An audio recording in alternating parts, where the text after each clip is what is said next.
Hey, what's up, Earth? It's Spaceman Matt here to talk about the 8th episode of the 2nd season of Star Trek Discovery, if memory serves. So in the previous episode I was asking whether this was before or after the cage. Obviously this is after the cage now because they have a montage from the cage at the beginning of the episode. So the events of the cage had already happened by the time Star Trek Discovery Season 2 started, at least. We find that Michael Burnham has taken Spock in a shuttle and escaped from Section 31 and is now going to Talos 4, where we find that they've set up an illusion. It looks like they're headed for a black hole, but it's all an illusion, and they managed to land on the surface. There they encounter Vina, who is a character from the cage, who is a human that the Talosians rescued, and they keep an illusion going that she's a beautiful young woman when she is actually very badly disfigured. So we find that Spock's brain is all jumbled and has memories of the future because of his interaction with the Red Angel, which is some type of time traveler who they discover later on is human. Spock had done a mind meld with her previously, and she finds I'm saying it's she because it looks like it could be a she in the space suit, but we're not exactly sure. There is speculation from fans that this is actually a future version of Michael Burnham, which I guess is a possibility, except in the memories of Spock as a child, it shows him that the Red Angel saves Michael Burnham's life by giving Spock the vision that she's going to be killed when she tries to run away from home. And the reason she's running away from home is because there's logic purists on Vulcan that don't want her there because she's full human, and they don't want, I guess, their society contaminated by human, ideas and emotions and values. So she feels unwelcome there, and she wants to run away from home. We find that Spock is attached to her as a child and is hurt when she tells him that she doesn't want him in her life anymore. And she's doing it for his own good because she figures that the logic purists could hurt him as easily as they could hurt her. So she wants to get away from them. So the Red Angel prevents her from dying when she runs away into the Vulcan forest there. So we find that the Talosians correct Spock's, help Spock cope with his derangement, and in order to do that, they tell him they have to understand the connection better between him and Burnham, and that's why they review their past history together. So their Section 31 catches up with them eventually, and at the same time Vina and the Talosians communicate with Captain Pike and tell him he has to come and rescue them from their planet. So they both get there and they try to beam them up, and they're also intercepted by the Section 31 ship.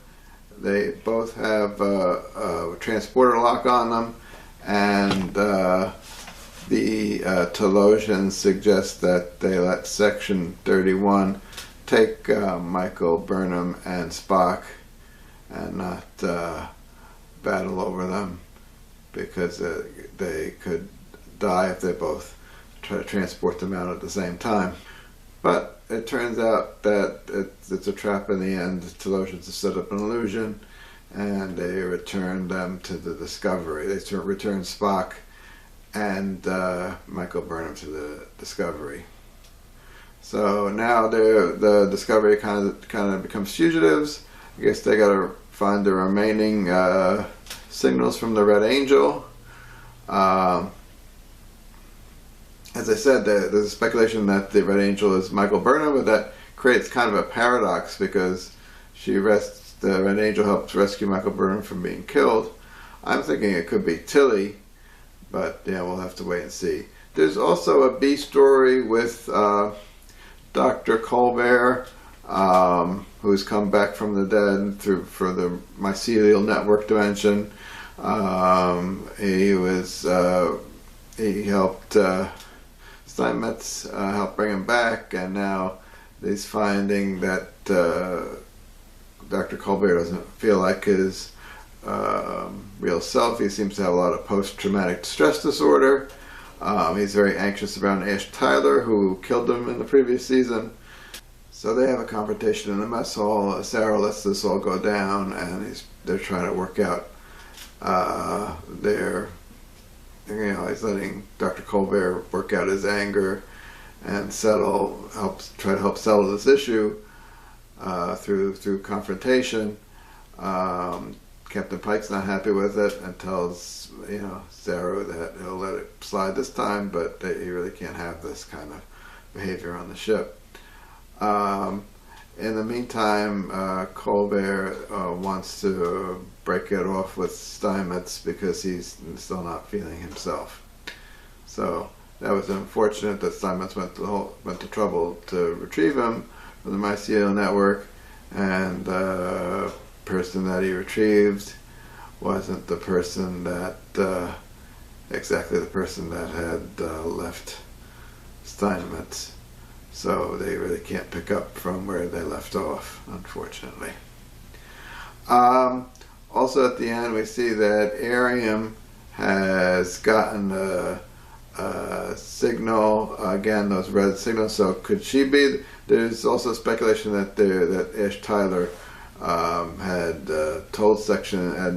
notified Section 31 of their whereabouts when they tried to and crippled the spore drive, because when they tried to use the spore drive to get to Talos 4, they couldn't do it. So there's a chance that they think it's Ash Tyler, but I think it's possibly that it was Arium that did it because she has those red signals. Although the red signals in her eyes, she has red lights blinking on and off in her eyes, came from that probe that affected us. So I don't know if the probe is from Section 31 in the future. I don't know what's going on there.